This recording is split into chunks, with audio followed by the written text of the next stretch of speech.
और आप समझ रहे होंगे कि मैं इस वक्त अमेज़ॉन के या अफ्रीका के जंगल की ब्यूटी के सामने खड़ा हूँ। तो सर अपनी तस्हीक कर लीजिए, यहाँ आके मुझे भी एक दफ़ा यही महसूस हुआ था कोई नई दुनिया है, नया जजीरा है, कोई नया लैंड है जहाँ पे इस वक्त मैं आया हूँ। आज की वीडियो में आपको नज़र आने वाली म्यूटेशन अफ्रीकन मकाओ, ग्रे, काकाटू और दीगर ऐसी खूबसूरत और नायाब नस्लें कि जो आपने शायद के देखी हों। और यहाँ आके मुझे भी वाक़तन महसूस हुआ कि सिबगतल्लाहि वमन अहसनु मिनल्लाहि सिबगा के सारे रंगों से खूबसूरत रंग जो है वो अल्लाह का बनाया हुआ है। और यहाँ अल्लाह के बनाए हुए बेशतर रंग जो हैं ना सिर्फ अपने मिसाल आप हैं, बल्कि देखने वालों की आंखों को सुरूर और दिल को सुकून अता करते हैं। बिजनेस तो है ही, लेकिन उससे पहले ये आपकी ज़िंदगी को, आपकी लाइफ को खुश रखने का ऐसा मशगला है कि जिसका कोई नेमुल बदल नहीं है, जिसका कोई सानी नहीं है। मेरे साथ प्यारे भाई फार्मर मौजूद हैं।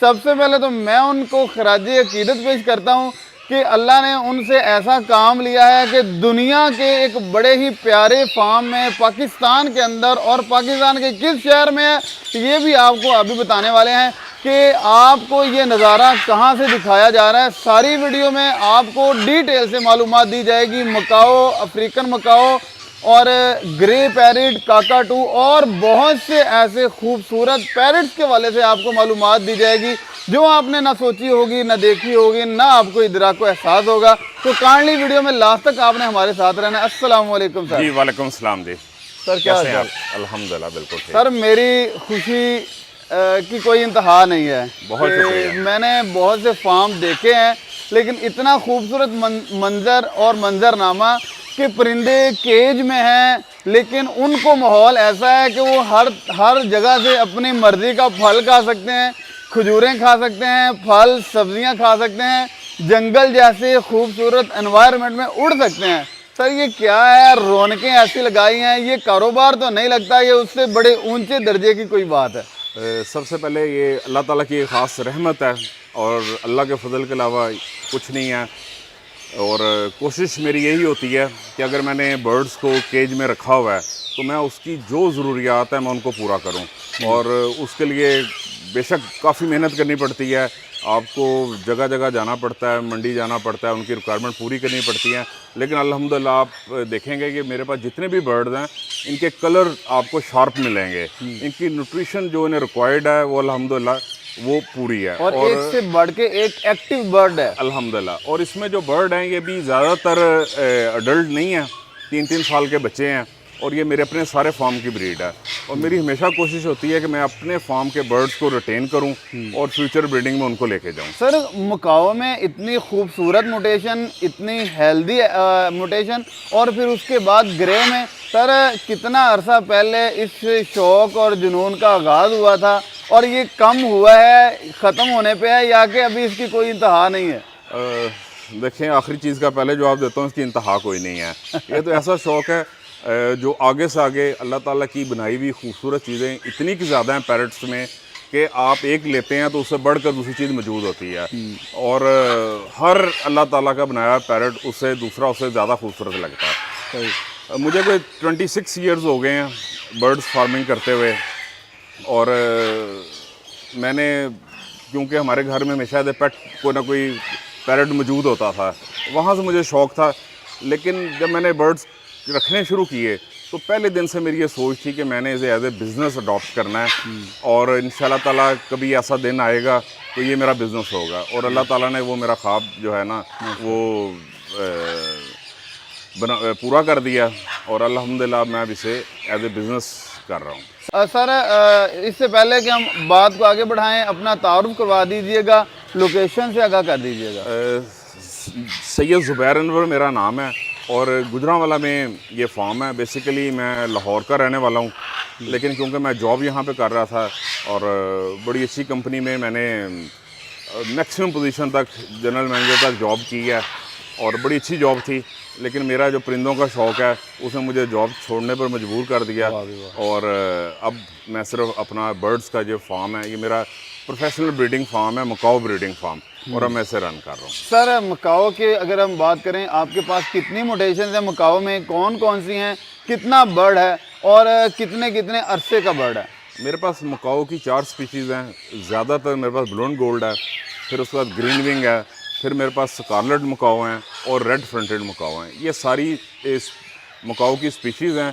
म्यूटेशंस जो हैं मकाओ की बहुत महंगी हैं, तो अभी म्यूटेशन में कोई बर्ड नहीं है। म्यूटेशन में जाना हो तो वो वर्ल्ड में बहुत रेयर है, और पाकिस्तान में स्पीशीज और म्यूटेशन इनमें क्या डिफरेंस होता है? देखें, जैसे मकाओ एक मेन बर्ड है, उसके अंदर मुख्तलिफ कलर्स हैं। जो मुख्तलिफ कलर्स जो नेचुरली वाइल्ड में पाए जाते हैं उनको स्पीशीज कहते हैं। अच्छा, और म्यूटेशन जो वो होती कुदरती है, bird है। कुदरती म्यूटेशन वो होती है जो over a period of time wild के अंदर अल्लाह ताला की तरफ से डीएनए में चेंजेस की वजह से अपना कलर डिफरेंट कर लेती हैं। तो नया रंग निकल नया आता रंग, लेकिन वो वाइल्ड में सर्वाइव नहीं करता, क्योंकि वो रंग अलग होता है, वो आसानी से उसका डीएनए चेंज होता है। हाँ, डीएनए बेसिकली नेचुरली चेंज होता है, इंसान नहीं कर सकता। तो वो एक आधा बर्ड बन जाता है। वो जंगल से अगर इंसान के हाथ आ जाए तो फिर उसको मिक्स करके तो कुछ चीज़ें बनाई जा सकती हैं। और म्यूटेशन की डेफिनेशन ये है कि ऐसा बर्ड जो आगे ब्रीड कर सके। जो बर्ड आगे नया कलर तो आ गया लेकिन वो ब्रीड नहीं कर सकता, वो म्यूटेशन में नहीं आता। सही है। और काकाटू और दूसरा ग्रे जो पैरेट है, इसमें कितना बर्ड है, कौन कौन सी उसमें म्यूटेशन है? ग्रे में भी 3 तरह के मेन बर्ड हैं। एक टिमी है, वो साइज़ में छोटा होता है। एक आपका अफ्रीकन ग्रे है, नॉर्मल साइज़ का। एक कांगू है, कांगू का साइज़ ज़रा बड़ा होता है। और ग्रे की जो म्यूटेशन है वो बहुत रेयर पाई जाती हैं। इसमें ग्रे टोटल वाइट कलर का भी हो जाता है, जिसे अल्बाइनो कहते हैं, और इस तरह ये मुकम्मल रेड भी हो जाता है, इसे रेड फैक्टर कहते हैं। लेकिन ये दोनों बर्ड पाकिस्तान में मेरी इन्फॉर्मेशन के मुताबिक किसी के पास मौजूद नहीं है। रेड कलर कुछ बर्ड्स पे है लोगों के पास, लेकिन वो भी म्यूटेशन से नहीं है, वो लिवर डिसऑर्डर से है। और म्यूटेशन में एक और बात बता दूं, ये बेसिकली एक डिजीज़ ही होती है, लेकिन इसमें सर्वाइवल के चांस, सर्वाइव हो रहा होता है बर्ड और आगे फर्दर ब्रीड कर सकता है। जैसे आप इंसानों में देखें कि अक्सर जिसको हम आम जुबान में कहते हैं फुलवेरी, कुछ ऐसे होते हैं जिनपे स्पॉट्स लग जाते हैं वाइट, बर्ड्स में उनको पाइड कहा जाता है। अगर वो जो फुलवेरी वाले बच्चे हैं या वो उनको आपस में आप अगर वो उनकी शादी हो जाए तो आगे जो बच्चे आएंगे वो भी उन जैसे हो जाएंगे। बस औकात उनके वो और तरह के होते हैं, होती फुलैरी है लेकिन वो और तरह की होती है। सही है। अच्छा सर, बिजनेस के पॉइंट ऑफ व्यू से शौक तो एक हद तक होता है भाई, इससे आगे सारा बिजनेस होता है। तो पाकिस्तान में इन हालात में बिजनेस के हवाले से काकाटू, ग्रे या मकाओ कैसा बिजनेस है, कहाँ तक किया जा सकता है और आप कैसे कर रहे हैं? देखिए, इसकी कोई लिमिट नहीं है। लास्ट 4 to 5 ईयर्स में लोगों ने बड़ा काम किया है। उन्होंने सोशल मीडिया पे इसकी बड़ी अवेयरनेस दी है, और इस वक्त हज़ारों नहीं लाखों लोग इस बिज़नेस से मुंसलिक हैं। लेकिन इसमें 2 तरह के बर्ड्स हैं।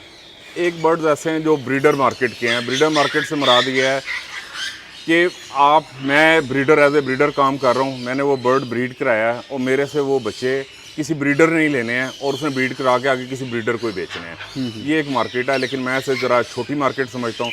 सेकंड जो मार्केट है वो पेट मार्केट है, जिसका अनलिमिटेड बायर है।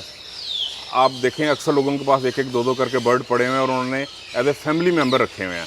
ये मार्केट बड़ी है और इसमें एग्जॉटिक बर्ड्स बड़े ही आते हैं। जिस तरह मिनिमम आप देखें तो ये रा पैरट से शुरू होता है।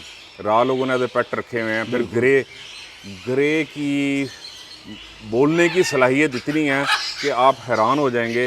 वो एक 3 साल के बच्चे के बराबर बोल सकता है और आपको इवन बातों का जवाब दे सकता है। अगर वो आपने बच्चा लेकर खुद बड़ा किया है तो वो इतनी की बातें कर सकते, वोकैबुलरी उसकी इतनी ज़्यादा है कि आप खुद हैरान हो जाएंगे। वो इवन अगर आप किसी ख़ास तरीके से डोर खटकाते हैं, नॉक करते हैं, तो उसको ये भी पता चल जाएगा कि ये डोर खटकाया है तो अब इकराम साहब ही दरवाजे पर आए हैं। आपकी गाड़ी आकर रुकेगी, वो अंदर विसल शुरू कर देगा। मोबाइल की बेल इतनी अच्छी बजा लेगा कि आप बार बार मोबाइल उठाएंगे कि अब किसका फ़ोन आ गया। ग्रे जो पैरेट है, ग्रे पैरेट और क्वालिटी। हाँ जी। और मकाओ और काकाटूज जो हैं वो प्लेफुल बर्ड हैं। उनकी बोलने की सलाहियत इतनी नहीं है, वो 2-3-4 लफ्ज़ बोल सकते हैं, वो भी भूल जाते हैं, लेकिन वो प्लेफुल बड़े हैं। प्लेफुल जैसे आपने घर में म्यूज़िक लगना है, काकाटू ने डांस करने लग पड़ना है, मकाओ ने आपके साथ साथ रहना है। तो ये एज ए कंपेनियन बहुत ज़बरदस्त बर्ड है। सही है। अच्छा सर, बिजनेस के वाले से अगर कोई बंदा करना चाहे तो इन्वेस्टमेंट के वाले से तो काफ़ी रेयर है। आप बताइएगा कि आपके पास इसकी सालाना कितनी मोटेशन मकाओ की या ग्रे की ब्रीड, इनकी कितनी ब्रीड सालाना आ जाती है और सेल आप कैसे करते हैं, कहाँ पे करते हैं, रेट्स क्या है मार्केट के? देखिए, जहाँ तक बिज़नेस का ताल्लुक है, अक्सर लोग गलत इन्फॉर्मेशन में चले जाते हैं। इसको पहले समझने की ज़रूरत है, आपको सेग्रीगेट करने की ज़रूरत है कि कौन से बर्ड ऐसे हैं जिनकी परमानेंट वैल्यू है। सही है। परमानेंट वैल्यू से मुराद है जिनकी इंटरनेशनल वैल्यू है। अगर जैसे मकाओ है, पाकिस्तान में इसकी एक वैल्यू है, वो उससे ज़्यादा वैल्यू अब्रॉड है। सही है। पहले की सूरत बराबर होती थी, अब पाकिस्तान की करेंसी डिवैल्यू होने की वजह से, क्योंकि यहाँ से इंपोर्ट एक्सपोर्ट तो सूरत हो नहीं रही, तो बाहर बर्ड ये महंगा है, यहाँ सस्ता है। कुछ बर्ड ऐसे हैं जो बाहर से बड़े सस्ते लिए जाते हैं और यहाँ बड़े महंगे बेच दिए जाते हैं। उनकी वैल्यू वक्ती होती है, वो जब तक आपस में शौक चल रहा होता है वो बर्ड सर्वाइव करते हैं साल, 2 साल, 3 साल, और उसमें इतना थ्रो बैक आता है कि वो लाख रुपए का बर्ड उठ के 5,000 रुपये भी आ जाता है। लेकिन ये जो एक्जॉटिक बर्ड हैं, मकाओ, ग्रे, काकाटूज, इनकी प्राइस कभी नीचे नहीं आती, ये ग्रेजुअली ऊपर ही ऊपर जाती है, क्योंकि इनकी वैल्यू दुबई में भी वही है, अमेरिका में भी वही है, साउथ अमेरिका में भी वही है, और इनका बायर वर्ल्ड वाइड है। सही है। और दूसरा आपने पूछा था कि सेल कैसे होते हैं। हाँ जी, हाँ जी। लोगों को इतना शौक है, आप मेरी पूरी फेसबुक चेक कर लें, सोशल मीडिया चेक कर लें, मैंने ऐड नहीं कभी लगाया होगा। एडवांस में लोग पहले से बुक कराते हैं कि हमें ये एक बच्चा चाहिए, 2 चाहिए, और फिर सेकंड इसमें बहुत सारे लोग एज ए ट्रेडर बिजनेस कर रहे हैं। जैसे मकाओ, मैं एग्स जो हैं मैं इनक्यूबेट करता हूँ, मैं बर्ड्स के नीचे एग्स नहीं रखता। जब ये एग ले करते हैं, मैं एग घर ले जाता हूँ और इनक्यूबेटर में उसके बच्चे निकालता हूँ, खुद पालता हूँ। और अगर वो बर्ड मैंने ट्रेडर को देना हो बल्क में, तो इवन कराची से भी आके लोग ले जाते हैं, और वो ऐसे होता है कि 70% प्राइस पे मैं उन्हें 1 महीने का दे देता हूँ, बाकी वो उसे बड़ा करके एंड कंज्यूमर को बेच के 30% वो कमा लेते हैं। ये बहुत सारे लोग हैं जो एज ए ट्रेडर ये काम कर रहे हैं, ब्रीडर से छोटे बर्ड खरीद लेते हैं, उनको मुकम्मल तैयार करके और आगे मार्केट में सेल कर देते हैं, और इजीली सेल होता है। मेरे पास तो अल्हम्दुलिल्लाह ये एडवांस बुकिंग पे ही चल रहा होता है। आप क्या समझते हैं कि अगर आप अभी मुंह से निकाल लें, कौन सा बर्ड है जो फटाफट बिकने के लिए तैयार होता है, जिसको कस्टमर बाय करने के लिए तैयार होते हैं? देखें, बायर्स जो है ना, वो बच्चों को ख़रीदने के लिए ही तैयार होते हैं। अच्छा। अगर आपने बड़ा बर्ड बेचना है तो आपको किसी को फार्म में किसी ब्रीडर को बेचना पड़ेगा, वो आपको फिर थोड़ा सा टाइम लगता है। लेकिन जो ये बच्चे होते हैं वो पेट मार्केट के होते हैं। एवरेज रेट जो मकाओ के बच्चों का है, बच्चे कम से कम कितनी एज के सेल इजीली किए जा सकते हैं, और एवरेज रेट तकरीबन मार्केट का कितना रहता है? और बच्चा इसका हर उम्र में सेल किया जा सकता है। इवन ये अगर अभी अंडे से निकला है तो आप 5 मिनट बाद भी सेल कर सकते हैं। कीमत में डिफरेंस आता है। जैसे इस साल जो था 130 का 1,30,000 रुपये का ब्लू एंड गोल्ड का बच्चा निकलते साथ सेल हो रहा था। 1 महीने का कोई 175 का सेल हो रहा था। और अगर ये मुकम्मल पूरा हो जाए और ख़ुद खाने पीने लग पड़े तो ये तकरीबन 2,50,000 से 2,60,000 रुपये का सेल हो रहा था। सर, एक जो पेयर है वो कितनी एज में जाके ब्रीडिंग स्टार्ट करता है, मकाओ कितने अरसे तक ब्रीड करता है, और 1 साल में कितने क्लच कर लेता है ब्रीड के, एवरेज बता दीजिएगा। देखें, लोग फैसिनेट बड़ी जल्दी हो जाते हैं सोशल मीडिया की वीडियोस देख के। नहीं सर, मकाओ एक हार्ड ब्रीडर है। ब्लू एंड गोल्ड की अगर हम बात करें तो ये 3 साल में अडल्ट हो जाता है। मेरे पास 18 महीने में भी चला है, 22 महीने में भी चला है, लेकिन इसकी जो एवरेज उम्र है 3 से 4 साल है। उसके बाद इसकी पेयरिंग है, अगर इसकी पेयरिंग ठीक हो जाए तो ये ब्रीड कर लेता है। फिर इसका फर्टिलिटी का है कि एग जो उसने ले किए हैं फर्टाइल हों। फिर उसके बाद आप पेयर बड़ी मुश्किल से अंडे से बच्चे निकालते हैं। फिर आपको इंक्यूबेशन एक बहुत बड़ी साइंटिफिक जो है फील्ड है, उसमें आपको ट्रेंड होना पड़ता है। फिर वो आगे चलते हैं। और मकाओ एक ऐसा बर्ड है जिसकी ब्रीड के मतलब आप कंफर्म कुछ नहीं कह सकते कि आपने 1-2 बर्ड बड़े किए हैं तो इन्होंने 3 साल बाद ब्रीड करनी है। सम टाइम 10-10 साल भी कई बर्ड्स को हो गए हैं मेरे पास पड़े हैं, उन्होंने अभी तक ब्रीड नहीं की। जबकि हालांकि मुझे इनकी डाइट का हर चीज़ का मैं ख्याल रखता हूँ, लेकिन उन्होंने ब्रीड नहीं की।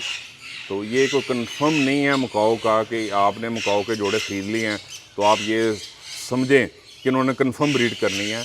इनकी डाइट अलग है, हाई फैट टेकिंग बर्ड हैं, इनको आपको हाई फैट देनी पड़ती है, नट्स देने पड़ते हैं, फिर आपको इस चीज़ का ख्याल रखना पड़ता है कि आपने इन्हें फ़ैट जो दी है वो सैचुरेटेड ना हो, अनसैचुरेटेड हो, सैचुरेटेड फ़ैट डिपॉजिट हो जाती है। अब जैसे ब्रीडिंग सीज़न मेरा ख़त्म हो गया तो मैंने बर्ड यहाँ पर जो छोड़े हैं, बेसिक मेरी इसके पीछे जो रीज़न है कि मैंने जो इनको हाई फैट दी हुई है, अब मैं इनको फ्लाई दी है ताकि ये उसको बर्न करें और नेक्स्ट ब्रीडिंग सीज़न के लिए तैयार हो। ब्रीडिंग सीजन कब स्टार्ट होगा?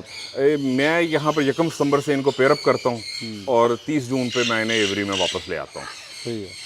अच्छा सर, फाइनेंस के हवाले से बताइएगा कि अगर मकाओ या ग्रे का कुछ सेटअप लगाए, सालाना क्या कमा सकता है और कितने इन्वेस्टमेंट, ऑलमोस्ट कम अज़ कम भी कितने इन्वेस्टमेंट से ये स्टार्ट किया जा सकता है? देखें, अगर आप मकाओ काकाटूज़ में आना चाहते हैं तो पहले आपको इस चीज़ को समझना पड़ेगा कि इसमें टाइम लगता है। आप मिनिमम 5 to 10 ईयर्स का प्लान बनाएंगे। सही है। वाइल्ड बर्ड लोग ले लेते हैं, वाइल्ड बर्ड बड़ी मुश्किल से आपके पास आके सेटल्ड होते हैं, मुश्किल से ब्रीड करते हैं वो। तो आपको बच्चे लेने पड़ेंगे जो सेल्फ हों, उनको 3 साल रखना पड़ेगा और उसका तरीका यही है कि आप कम से कम 5 या 10 पेयर लें। हाँ। और उनको एक साथ जवान करें, फिर उनको पेयर अप करें। उनमें से कोई बच्चे 3 साल बाद चल जाएगा एक आधा पेयर, एक 4 साल बाद चल जाएगा, कोई 5 साल बाद, कोई 6 साल बाद, कोई 8 साल बाद। इसमें एक ब्यूटी ज़रूर है कि अगर आप इसके बच्चे लिफ्ट कर लेते हैं, बच्चे उठा लेते हैं या आप अंडे लिफ्ट कर लेते हैं, तो इसके पास एक नेचुरल सलाहियत है, ये अपने स्टोलन एग और चिक को रिप्लेस करता है। अगर आपने इसके बच्चे उठा लिए हैं तो ये नेक्स्ट क्लच कर लेता है। सही है। आपने अंडे उठा लिए, नेक्स्ट क्लच कर लेता है। लेकिन उसमें एक बहुत इंपॉर्टेंट चीज़ ये है कि आप उस वक्त इसको खुराक ठीक दे रहे हो। अगर आप इससे दोबारा डबल क्लचिंग या 3 क्लच 4 क्लच ले लेते हैं, 300 पर तो मैं कहता हूँ लेने नहीं चाहिए, बर्ड सफ़र हो जाता है। अगर आपने 3 क्लच भी लेने हैं तो आपको डाइट का ट्रेंड होना बहुत ज़रूरी है। आप उसकी रिक्वायरमेंट पूरी करें। अगर आप नहीं करेंगे तो फीमेल आपकी ज़ाया हो जाएगी, सर, नुकसान हो जाएगा। आपका जो एक दिन का फार्म का फीड का एक्सपेंस है वो क्या है पर डे? अगर मैं मकाओ और बाकी सबको मिला लूँ तो 8 से 10 हज़ार रुपये मेरे रोज़ के खर्च आ जाता है। क्योंकि आपको पता है सर, जैसे बरसात है, आज अब तो मंडी भी जाओ तो सब्जियां भी डबल से ट्रिपल कीमत की हो गई हैं। फ्रूट्स हर चीज़ डेली बेसिस पे डलती है। डेली बेस पे आप क्या क्या डालते हैं इनको? ये जो दिन का स्टार्ट होता है सुबह 4 बजे होता है, उस वक्त हम इनका पानी चेंज करते हैं। पानी में इनके विटामिन्स, मिनरल्स, कैल्शियम और इम्यूनिटी बूस्टर, ये सारी चीज़ें मैं यूज़ करता हूँ। साथ उसके फ्रूट और वेजिटेबल्स सुबह डाल जाते हैं। और अगर ब्रीडिंग सीज़न हो तो उसके साथ पैलेट्स, जो इम्पोर्टेड इनकी डाइट आती है, वो पैलेट्स थोड़े से डलते हैं। 12 बजे मैं इन्हें सॉफ्ट फूड डालता हूँ, जिसमें मैं लाल लोबिया, मूंगी की दाल और काले चने उबाल कर या स्प्राउट करके। पाकिस्तान में एक गलत राय है कि आप भगो के डाल सकते हैं। भगो के आप पल्सेस को नहीं डाल सकते, वो डायरिया कर देती हैं और वो उस बर्ड को स्लोली किल करती हैं, आपको पता नहीं चलता। या आप स्प्राउट कर सकते हैं या आप बॉयल करके 12 से 15 मिनट डाल सकते हैं। 12 बजे के करीब मैं वो डालता हूँ। और अगर मकाओ की फीड इसमें से मैं अलग कर लेता हूँ। मकाओ को मैं यही जो पल्सेस होती हैं ग्राइंडर में ग्राइंड करके थोड़ा सा इसमें extra virgin olive oil, coconut oil और पीनट बटर, मैं ये डेली बेसिस पे साथ ऐड करता हूँ। ब्रीडिंग सीज़न में मैं नूडल्स जो बच्चे खाते हैं, एल्बो नूडल्स, वो साथ ऐड करता हूँ। अच्छा। 2 बजे के करीब एक बॉयल एग मकाओ को डलता है। उसके अंदर जो समुद्री झाग कूटल बोन फिश होती है वो पीस के डली होती है। समटाइम्स मैं कैल्शियम के लिए एगशेल जो है उसको बॉयल करके पीस के उसमें ऐड करता हूँ और साथ उसमें कोई एक ऑयल ऐड करता हूँ। मगरिब की अज़ान से 1 घंटा पहले हम इसके सीड्स चेंज करते हैं। अगर तो ब्रीडिंग सीज़न हो तो जिस मकाओ जैसे हाई फैट सीड्स डाल रहे होते हैं तो हम उसको इतना डालते हैं कि वो अगर शाम 4 बजे, सर्दियों का मौसम होता है ब्रीडिंग का, 4 बजे डलते हैं तो सुबह वो 5-6 बजे तक ख़त्म कर लें, ताकि उनके पास वो सीड्स, क्योंकि रेडिली ये सीड्स को खाते हैं, बिल्कुल, ताकि वो 5-6 बजे ख़त्म हो। जब हम 5 बजे इनको फ्रूट वेजिटेबल डालें तो ये फ्रूट वेजिटेबल्स खाएं। जब फ्रूट वेजिटेबल्स के बाद हम पल्सेस डालते हैं तो फ्रूट वेजिटेबल उठा लेते हैं। जब पल्सेस का एग डालते हैं वो उठा लेते हैं, फिर उसके बाद एग। और हम नंबर 4 टाइम्स आ डे फीडिंग करते हैं। हाँ, और ये अभी 2 अखरोट सुबह डलते हैं, 2 शाम डलते हैं, किसी में बादाम डलते हैं। तो ये मकाओ ज़रा एक कॉस्टली बर्ड है रखने के हिसाब से। पेयर जो है, पेरेंट जो ब्रीडर पेयर है और काकाटू, इसकी क्या प्राइस है? देखें ब्रीडर पेयर तो आपको ऐसे मिल सकता है कि कोई शौक ख़त्म कर रहा हो या आपको कोई जानने वाला उसने ये बकाव से किसी और बर्ड में जाना हो, वरना ब्रीडर पेयर अपना कोई नहीं बेचता। मार्केट में ज़्यादातर लोग झूठ बोल रहे हैं कि ब्रीडर पेयर अवेलेबल है। Normal pair blue and gold का ऐसा तकरीबन 6.5-7 लाख का है। ब्रीडर पेयर आपको कोई सही कंफर्म गारंटी से दे तो 10 से 12 लाख का, लेकिन वो भी उसी सूरत में देता है जब वो शौक ख़त्म कर रहा हो या वो मकाओ से कलर राह में जा रहा हो या किसी और बर्ड में जा रहा हो। सर शॉर्ट जवाब दीजिएगा, पाकिस्तान में हज़ारों की तादाद में बर्ड इंपोर्ट तो किए जाते हैं, लेकिन बाहर की दुनिया को एक्सपोर्ट करके इस इंडस्ट्री को बड़ा अच्छा रेवेन्यू की तरफ ले जाया जा सकता है। आखिर हमें आज तक 70 सालों से इसमें नाकाम क्यों हैं? देखिए इस वक्त तो last 2 to 3 year bird import भी नहीं हो रहे, रिस्ट्रिक्शंस हैं। और जहाँ पे एक्सपोर्ट का है, पाकिस्तान के पास 4 वेदर मौजूद हैं, लोग बहुत मेहनती हैं, ब्रीडिंग के हिसाब से हमारे पास बहुत अच्छा एनवायरनमेंट है। लेकिन क्योंकि जो एक्जॉटिक बर्ड होते बहुत हैं, अच्छा ब्रीडर, हाँ एक्जॉटिक बर्ड जो होते हैं ये WWF का एक अदारा है, साइटस रजिस्टर्ड है। साइटस पे आपका बर्ड रजिस्टर्ड हो यानी कि आपको उनको बताना होता है कि इसके जो पेरेंट्स हैं ये वाइल्ड से नहीं लिए, ये कैप्टिव हैं और उनके बाप रिंग दादा इधर फार्म में ही हुए हैं। फार्म में ये कैप्टिव हैं, रजिस्टर्ड हैं और उसमें हुकूमत की सपोर्ट चाहिए कि फर्स्टली हमारे यहाँ के ब्रीडर को साइटस रजिस्टर्ड कराया जाए।